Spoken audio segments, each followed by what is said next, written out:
So y'all remember when the Magic Keyboard came out a couple years ago, and like that was one of the biggest things because we had to have that Magic Keyboard. We liked it, we loved it, and it was like one of the hottest items to get for your iPad.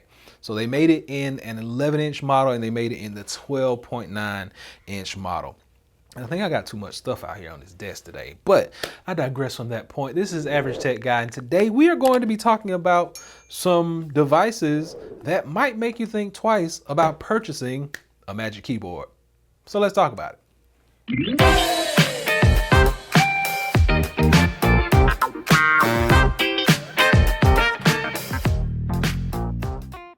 So Magic Keyboard, we like it, we love it, we can't say enough about it, but whenever you can save a couple of bucks and kind of still achieve the same level of productivity, when you can actually get the same level of comfort and you can get a few more features, why not? So we know that Magic Keyboard is going to start us off around 359 bucks. But today we are going to show you two keyboard cases, two magnetic keyboard cases that will pretty much be great alternatives for this device.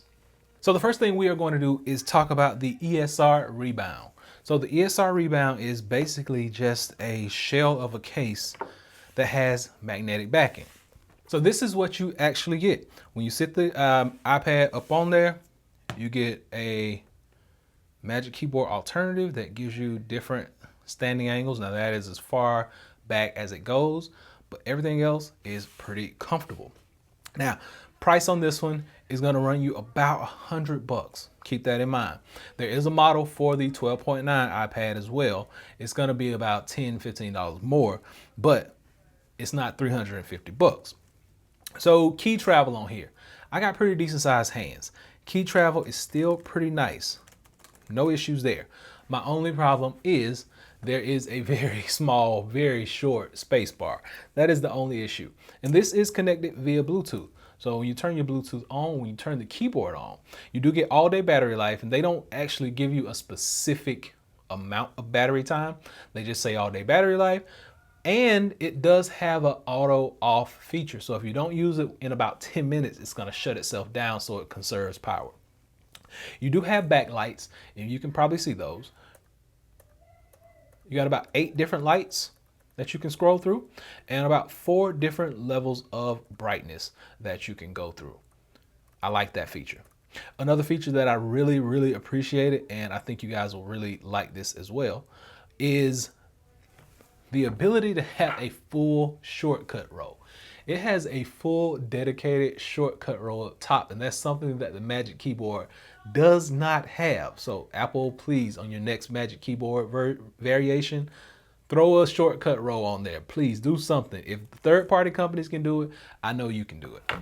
Now, one of the other big things is the mouse, because a lot of companies have tried to use the mouse, and third-party companies have issues with making the mouse work well.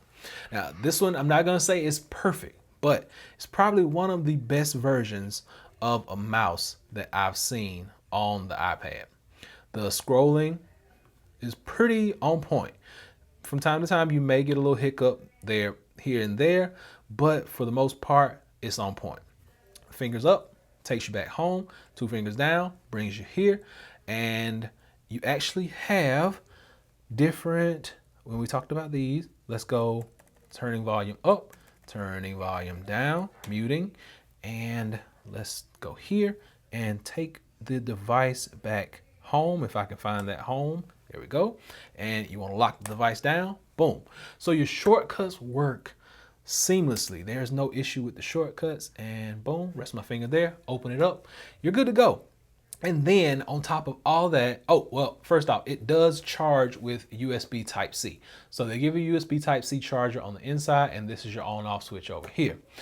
So one of the other things that I really liked and I had to tell you guys about was the ability. It has auto sleep wake, first and foremost, and it protects your pencil. So the magnets on here on the back are very strong, and this case is gonna weigh about 3 pounds or so. So it's a little heavier than the iPad, So it's a little heavier than the Magic Keyboard, but it actually gets the job done, and it protects that pencil up top. That's one of the biggest things, because if you walk around with your Magic Keyboard on a daily basis, you know that your pencil is open to the world. I like it a lot. And for the price point, I think this is a really good alternative to that Magic Keyboard. Just open it up. It comes on, finger down, and my finger's not working. There we go. And we got it open. So, I mean, you're going to type. There's no issue with typing. The keys are pretty fluid. They give you a nice punch back, and you can hear them. I'm obviously not typing anything, but you can hear the keys. And I'm not a good typer. If you've been here before, I'm not that good at typing. I do enough to get by. But the travel on here still feels really good. It still feels fluid. And my hands, even though they are decent size, the keys are not too close together to make a difference. So I like the Rebound a lot. And I think you guys should go by and check this one out. Like, if you don't want to go out and spend all that money on a Magic Keyboard, this is going to be your alternative. Has a really good trackpad, has magnets, has shortcuts, pretty much everything. Backlit keyboard, different RGB backlit keyboard, and 4 different brightness levels, and weighs around 2 to 3 pounds. So I think it's a good one. If you want to go by and check it out, a link will be below. All right, so next up is the Ascend. So we talked about the Rebound. That was the first one. This one is the Ascend. And the Ascend is a little different because it actually comes with a cutout that you put your iPad in. So it comes with its own casing. I like that up front. Casing is magnetic, or it allows the magnets to work. So let's talk about this keyboard. So right now, everything is just laid out flat, and you do get a full keyboard once again. Full dedicated shortcut row. Now the Rebound actually has shortcuts along this row, but this one comes with a full row that's strictly dedicated to its own shortcuts. You got a dedicated trackpad, and it opens back up. So what we are trying to achieve with this one is basically there's a hinging mechanism that goes down right there, and it can stand up magnetically here. Or you can turn it into a portrait mode, and it stands magnetically that way. And if you don't want to use the keyboard at all, it comes off and it becomes its own just straight up tablet. You don't have to worry about the keyboard if you don't want to. So you got landscape, portrait mode, take away tablet mode. Love it. It's so versatile, and for $100, I think this is really a good buy for somebody who really wants a Magic Keyboard, but doesn't want to spend out all that money. I think this is really something that's good. Now the keyboard on here has a lot of travel. It's a little wider than the other keyboard on the Rebound, but it still feels comfortable, no issues. On button right here, you turn it on, you still get backlit keys, and there are actually brightness settings that control here, volume settings that control there, home, all your shortcuts work, there are no issues there. Changing of the backlights right there, 8 different colors, RGB, and if you want to change the brightness level, right there on that shift key, so function shift, you got 4 different brightness levels for each color. I can't say much more about this. I like the way it feels. The keys are nice and smooth. Scrolling, let's do it. Scroll down, boom, okay. Go to that side. So scrolling on this one, and it may take me some time to get used to it. It's not as fluid, but it'll do. It'll get the job done. Boom, boom. Yeah, it's not as fluid, but it's better than some of the other third-party keyboards that I've seen. So just keep that in mind.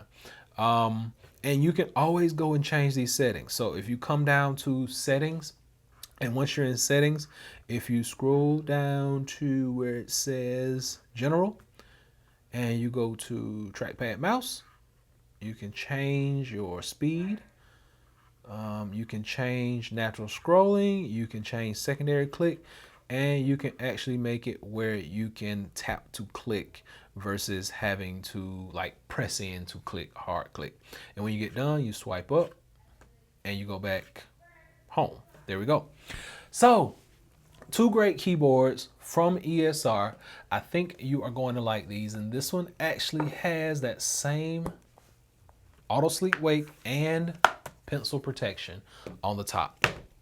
So these are the 2. We got the Rebound over here. We got the Ascend over here. The Ascend has its own separate casing. The Rebound doesn't, but they both offer Magic Keyboard-like qualities.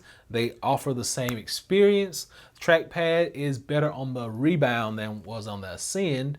I don't know why, but it was a little better on the Rebound. They both offer protection for the Apple Pencil up front, and they both offer a more bang for your buck, should I say. But so hopefully this has been able to help someone out. I'll be sure and drop links below so you can go by and check all this out for yourself. Until next time, be sure and give me that big thumbs up and please subscribe. Once again, this is the ESR Rebound and the ESR Ascend by the company ESR. Hope you guys enjoy. Until next time, Average Tech out. Peace.